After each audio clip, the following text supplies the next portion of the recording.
Hello everyone.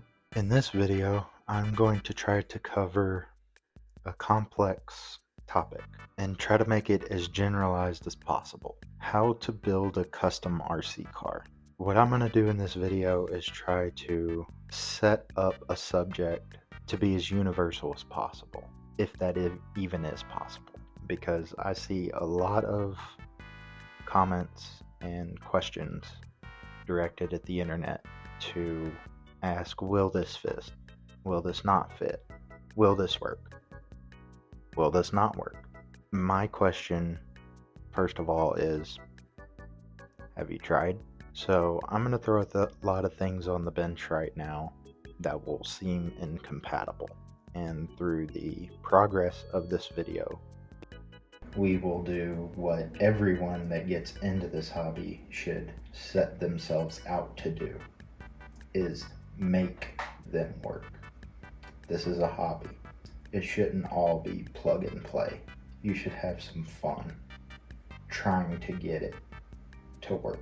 So first of all, I have a set of green Rock Pirates Interceptor rails. In the middle, I have bolted a Element XF transmission, and I also have an Element IFS2. Actually, I have two. Let's go have some fun. Before I get too far ahead of myself, let's open one of these up. Okay, first things first, the inside of this box is supposed to unfold and get cut up and then fold back up into a pinball machine, which is super cute. As you can see, I have no room for it.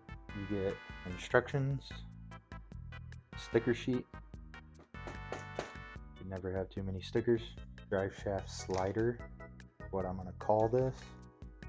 Some extra rod ends and pivot balls and screws. And then the product itself. Let's free it from its home.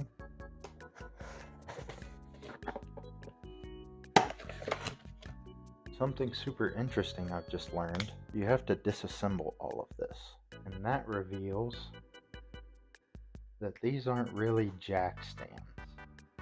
This is just a big mounting plate to keep the front bumper mount, the actual IFS system, and the rear bumper mount all in place. What the hell? And then what you're left with are the separate parts and these shock towers. Now, let me show you some progress. Already got the rear put in. The rear usually is always the simplest, and it's literally dropped right in. Now, these shocks, I can probably put a spacer leaning a little bit inward, but hold on. Let me get this part out. The drive shaft skid, and I'll bring you to the front and show you how I got to this spot. So all of these screws that I took out, I'm going to take some of these tapered screws and attach this to the front. If I don't drop everything, this end slots into the IFS, and you can tell this is generally its home for how it's shaped, but also the screws that go into it and the screws surrounding it. If you have a question about something, just fiddle around with it to see if you can help it find its home. So now we're going to slot this into the skid, rotate it up, and start checking screw clearances. I really do wish these shocks were in the way, but I do not want to take them off. Okay, so this screw here and this screw here are going to be utilized. So again, we're going to use screws from what we took apart and start screwing stuff together. Now you'll see I had to pull back a little bit on it, but like I said, this isn't meant for this, so I gotta make things go where I want them to go. I'm not breaking anything, I'm just persuading things to go where I want them. We'll repeat this on the other side, and then finally, out of my parts tray, I will try to find 2 lock nuts, and then we will use these longer screws to put the shocks on. Now here's something very important.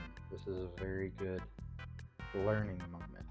You can see here in the rear, my shocks are pretty much vertical and line up perfectly with this shock tab. But if you transfer that up here to the front, you will see this shock is colliding with the A-arm. But if you bring it down here to this very bottom hole, you get your full length of travel.